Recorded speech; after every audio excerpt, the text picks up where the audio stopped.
Hello and welcome. Read the following message and then press the button below to continue.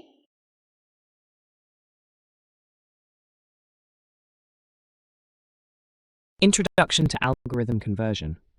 After designing an algorithm and expressing it visually in a flowchart, the next crucial step is to convert this logic into a programming language like Python.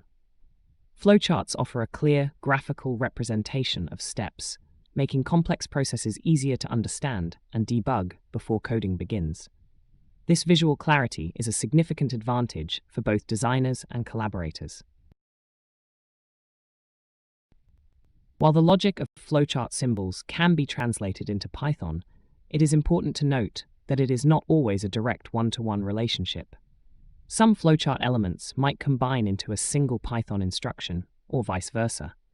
This course will revise the conversion of fundamental concepts, such as sequence, input, and output from flowcharts to Python code. Understanding sequence in algorithms. Sequence in an algorithm refers to an ordered set of instructions that are executed one after another, in the exact order they are presented. This fundamental concept ensures that each step is completed before the next one begins, forming a predictable flow of operations. In a flowchart, this sequential execution is clearly represented by the connecting arrows that dictate the path from one symbol to the next. Translating sequence into Python is straightforward. It involves placing one instruction after another, line by line. Python's interpreter executes code from top to bottom, ensuring that the order of operations defined in the flowchart is maintained. For example, if a flowchart shows step A followed by step B, the Python code will have instruction A on one line and instruction B on the subsequent line. Implementing sequence in Python code. Python's design inherently supports sequential execution, making the translation of ordered instructions from a flowchart quite intuitive. Each statement in a Python script is executed in the order it appears, from the first line to the last, unless control flow statements like loops or conditionals alter this path. This direct mapping simplifies the coding process for algorithms that are primarily sequential. Consider a simple task like preparing a cup of tea. The steps are inherently sequential. Boil water, add tea bag, pour water, add milk, sugar. In Python, each of these actions would be a separate line of code executed in that precise order. This ensures the tea is prepared correctly, just as a flowchart would dictate the steps for a machine to follow. Start and stop flowchart symbols. In flowcharts, the start and stop symbols are crucial for defining the beginning and end points of an algorithm, providing clear boundaries for the process. These terminal symbols are typically represented by ovals and are essential for visual clarity, indicating where the program execution logically commences and concludes. They serve as visual anchors for understanding the scope of the algorithm.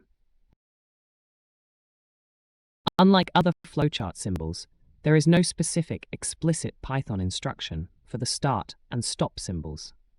A Python program implicitly starts when its script begins running and automatically stops when the last instruction in the main execution flow is executed. This means you don't write start or stop in your Python code. The interpreter handles these aspects inherently.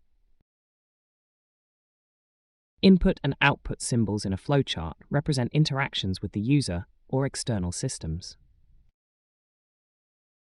Keyboard input, where a program receives data from the user, is a common form of input.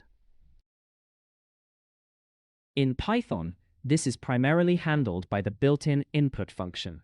When input is called, the program pauses, waits for the user to type something and press enter, and then captures that text. A key characteristic of the input function is that it always reads the user's entry as a string, regardless of what the user types.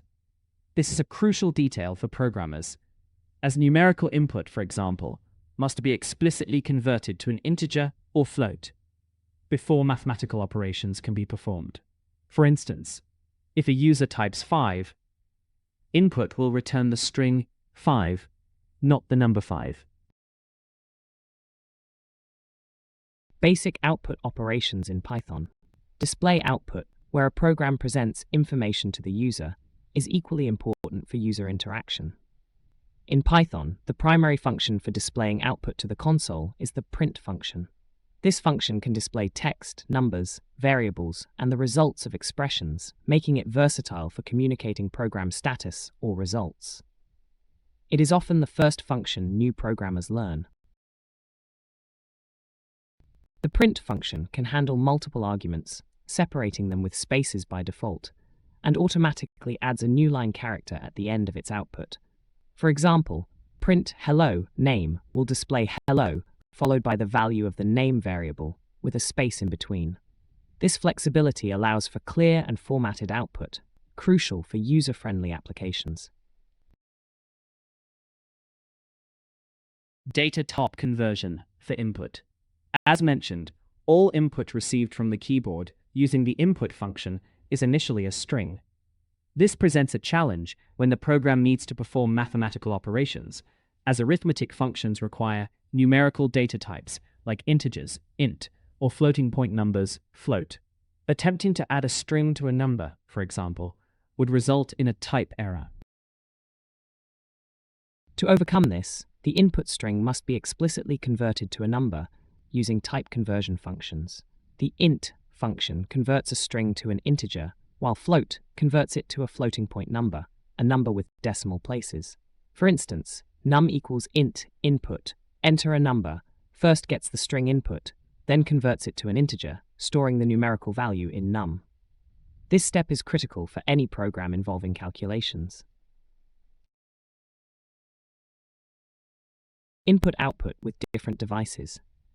While input and print are standard for console interaction, different input and output devices may require other functions for specific operations. For instance, when dealing with files, you might use functions like readLine to read a single line from a file, or write to output data to a file. These specialized functions are often found within a process symbol in a flowchart, indicating a more complex operation than simple console I/O. The choice of I/O function depends entirely on the device and the nature of the data being handled. For example, reading sensor data from a hardware device might involve a specific library function, while interacting with a web server would use network communication protocols. Understanding these variations is key to developing robust applications that interact with diverse environments. Flowchart example, username and number. Let's examine a practical flowchart example that involves user interaction to get a name and a number. The flowchart begins with start, initializes num to 0 and name to empty, then prompts the user for a number and a name. It then displays a greeting using the name and confirms the entered number. This sequence demonstrates basic variable assignment, input, and output. A key aspect of this flowchart is how it handles input.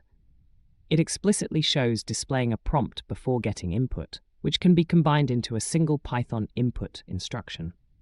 Furthermore, it highlights the necessity of converting the input number from a string to an integer, a common requirement for numerical processing. Python code for username and number. Translating the username and number flowchart into Python code involves using input for both text and numerical data, and print for output. Variable initialization is done by simple assignment. The critical step for the number input is wrapping the input call with int to convert the string to an integer, enabling numerical use. The Python code demonstrates how concise the translation can be. For example, name equals input, enter your name, combines the display prompt and getName flowchart symbols into a single line. This efficiency is a hallmark of Python, allowing developers to write clear and functional code that directly reflects the algorithm's logic. Practice flowchart arithmetic algorithm. Now let's tackle a practice exercise involving an arithmetic algorithm represented by a flowchart. This flowchart outlines a process to initialize three variables: age to 0, total to 0.0, and temperature to 18.0. It then prompts the user to input values for age and temperature, performs an addition operation, and finally displays the calculated total. This exercise reinforces the concepts of variable initialization, sequential input, arithmetic operations, and output. Pay close attention to the data types. Total is initialized as a float, suggesting that the sum might involve decimal numbers. The conversion of input values to appropriate numerical types will be essential for correct calculation. Implementing the arithmetic algorithm. To implement the arithmetic algorithm from the flowchart in Python, we will follow the sequential steps, ensuring correct variable initialization and data type conversions. The age variable should be converted to an integer, and temperature to a float, to match the initial assignments and allow for accurate addition. The total variable will then store the sum of these two inputs. The final step involves displaying the calculated total using the print function. This exercise reinforces the entire conversion process, understanding the flowchart logic, translating input-output, handling data types, and performing operations in the correct sequence. It's a fundamental example of how algorithms become functional programs.